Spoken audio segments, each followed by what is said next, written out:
শুভ সন্ধ্যা সবাইকে। আশা করি সবাই ভালো রয়েছো, আমিও ভালো রয়েছি। আজকে একটা রিসেপশনের নেমন্তন্ন রয়েছে। আজকের দিনটা ভীষণ ব্যস্ততাপূর্ণ গিয়েছে। সকালবেলা ঘুম থেকে ওঠার পর যা টুকিটাকি কাজকর্ম সংসারে থাকে সেসব করে টোরে নিয়েও তোমার হচ্ছে একটা বাচ্চা আসে আমার কাছে পড়তে, তাকে পড়ালাম, পড়িয়ে টড়িয়ে একটু শুয়েছিলাম। শুয়েই আবার একটা নেমন্তন্ন ছিল, সেখানে গেছিলাম, পুজো বাড়ি ছিল।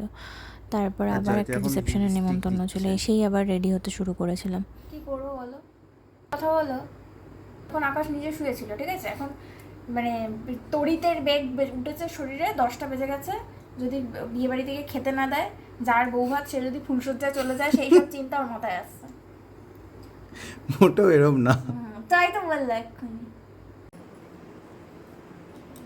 আমার আজকে একটুও কোনো কিছু করতে ইচ্ছা করছে না, না সাজুগুজু করতে ইচ্ছা করছে, না বিয়ে বাড়ি যেতে ইচ্ছা করছে। বিয়ে বাড়ি না, যদিও আজকে রিসেপশন।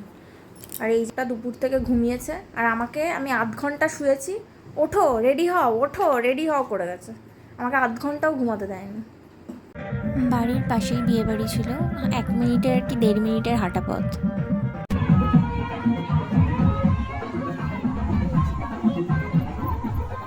এই অনুষ্ঠান বাড়িতে আমার আর আকাশের নেমন্তন্ন ছিল। আমি আর আকাশ গেছিলাম। আমাদের তো যেতে যেতে প্রত্যেক জায়গাতেই যেতে যেতে 10টা বাজেই, 10টাই বেজে গেছিলো। 10টা কি বরঞ্চ 10টা বেজে 10টা 10 হয়ে গেছিলো হয়তো। গিয়েই আমরা বউ কোথায় বসেছে, কেমন কি সাজগোজ করেছে সেগুলো দেখতে চলে গেছিলাম। এবার যেহেতু পাড়ার নিমন্তন্ন, ওর পরিচিত বন্ধুবান্ধব, পরিচিত কাকিমা জেঠিমা, তাদের সাথে দেখা হয়েছিল, তাদের সাথে কথা বলছিল। তারপর কিছুক্ষণ বসে থেকে আমরা চলে গেলাম ফুচকা খেতে। আকাশ যদিও খায়নি, আমিই খেয়েছিলাম। তো দাদার ওখানে সবাই টেবিল ফ্যান নিয়েছে, স্ট্যান্ড ফ্যান নিয়েছে, সিলিং ফ্যান নিয়েছে। দাদা সব থেকে ভালো কাজ করেছিল, এই ফুচকাওয়ালা দাদাটা কুলার নিয়েছিল। সেদিন প্রচণ্ডই গরম ছিল। আর এই দাদার ফুচকা, এটা হচ্ছে দীপকের ফুচকা, মানে এই দাদার বাবার নাম দীপক। তো দইয়ের বাজারে এনার ফুচকার খুব নাম রয়েছে। তুমি ছিলে না, যখন যাই আমি দোকানে ছিলাম, দেখলাম বৌমা গেলি। ফুচকা খেতে খেতে আমি ফুচকার জল শাড়িতে ফেলে দিয়েছিলাম। সবাই চলে ফুচকাটার গেছিল আগে। টেস্ট সত্যিই দারুণ ছিল।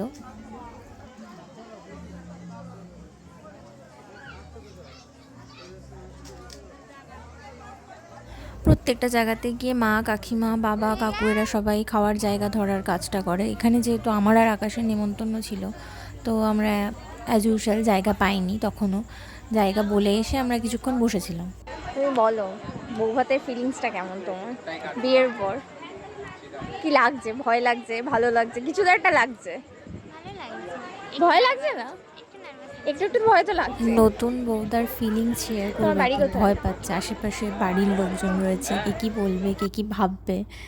স্বাভাবিক, নতুন জায়গায় এসে নতুন পরিবেশের সাথে মানিয়ে নিতে এবং সমস্ত কিছু অ্যাডজাস্ট করতে একটু টাইম লাগেই। আর আমরা পাতা পরিষ্কার করার আগেই টেবিল ধরে বসে পড়েছিলাম। টেবিলগুলোতে 6জন করে বসার জায়গা ছিল। এবার এক সাইডে 3জন কমপ্লিট হয়ে গেছিলো, আর আমরা 2জন বসেছিলাম। এবার কোনায় কে ঢুকবে এই নিয়ে তর্ক বিতর্ক চলছিল। তার মধ্যে আমাদের বাঁচানোর জন্য ত্রাতা হিসেবে চলে এসেছিলো কোয়েলদা। কর্নারে কোয়েলদাই বসেছিল। মেনুর প্রথম আইটেম পড়ে গেছে ডিমের টেবিল, তারপরে ভাত, ডাল, আলু পটল, চিংড়ি। নেক্সট ছিল ফ্রাইড রাইস আর চিকেন কষা। খাওয়ার তাড়ায় আর দেরি হয়ে যাওয়ার তাড়ায় চাটনি পাঁপড় মিষ্টির ভিডিও আর নেওয়া হয়নি। রাস্তায় বেরিয়ে আমরা আইসক্রিম খেতে খেতে বাড়ি যাচ্ছি। কোয়েলদাও আমাদের সাথেই আসছিল। 10টায় বিয়ে বাড়ি গেছি, এখন বাজে 11টা 27। আমরা বাড়ি এসছে। জামাটা পরো। সবার আগে রেডি হয়ে সবার প্রথমে জামা কাপড় খুলে ফেলে ভীষণ কৃতার্থ করো তুমি লোকজনকে। সেটা নয়, তুমি বলো যে তোমার প্রথমে একটা নিমন্ত্রণ খেয়ে দ্বিতীয় নিমন্ত্রণ খেয়ে কেমন লাগছে। প্রথমে একটা নেমন্তন্ন খেয়ে দ্বিতীয় নেমন্তন্ন খেয়ে হ্যাঁ, আজকে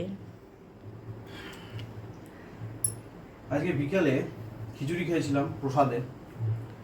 তো তারপরে এই বিয়েবাড়িতে এখন খাওয়ার দাওয়ার বেশ ভালো ছিল, মানে বেশ কি খুব ভালো ছিল। তো আমি তো রাইসটা খাইনি, চিকেনটা খেয়েছি। চিকেন এমনি আমার খুব ফেভারিট একটা জিনিস, তো চিকেনটা আমার বেশ ভালোই লেগেছে। কিন্তু কেসটা হচ্ছে আমার না হেভি গা পাকাচ্ছে। বিকেলে খিচুড়ি খেয়ে এখন বিয়ে বাড়ি থেকে খুব গা পাকাচ্ছে আমার।